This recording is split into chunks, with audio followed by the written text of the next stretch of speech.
Since 2002, the Kenny Hill Sculpture Garden has been a landmark in the Chauvin community. A native of Springfield, Louisiana, Hill migrated to Bayourside Drive in Chauvin in 1988 after divorcing his wife. He spent the first few years living in a tent on the property where the statues now stand. Deborah Cunningham lived across the street from Hill up until the time he was evicted by the parish for not cutting the grass.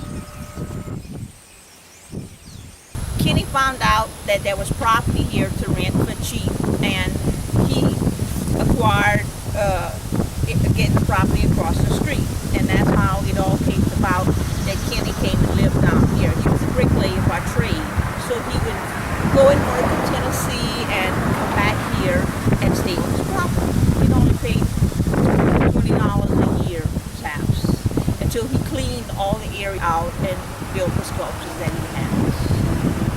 Inspired by religion and inner visions, Hill began creating the sculptures in 1990. He spent nearly a decade building over 100 sculptures using materials from jobs he had worked on. Most of the art he produced focuses on his personal struggle with good and evil. The guy with the blonde hair that you see throughout there, that's Kenny.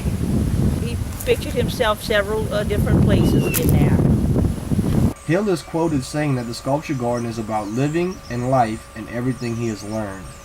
Although Hill didn't want any recognition for his creation, stating that his work is a story of salvation for local residents, his sculpture garden is known by art enthusiasts all around the world.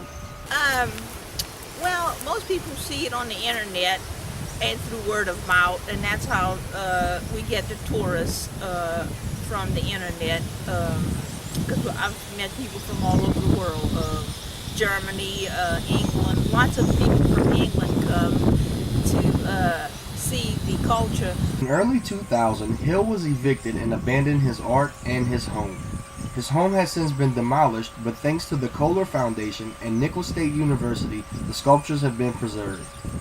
In 2002, the sculpture garden was opened for the public, and the Kohler Foundation dedicated a new art studio to Nicholls State University across the street from the site. The garden now serves as a retreat for local families and an everlasting memorial of the man who built it. A lot of parents do bring their kids here and walk through the garden and just have a day in the garden.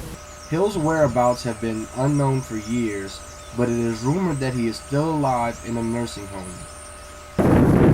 He's in the hospital, from what I understand, and he doesn't even know he's done this. He's got Alzheimer's.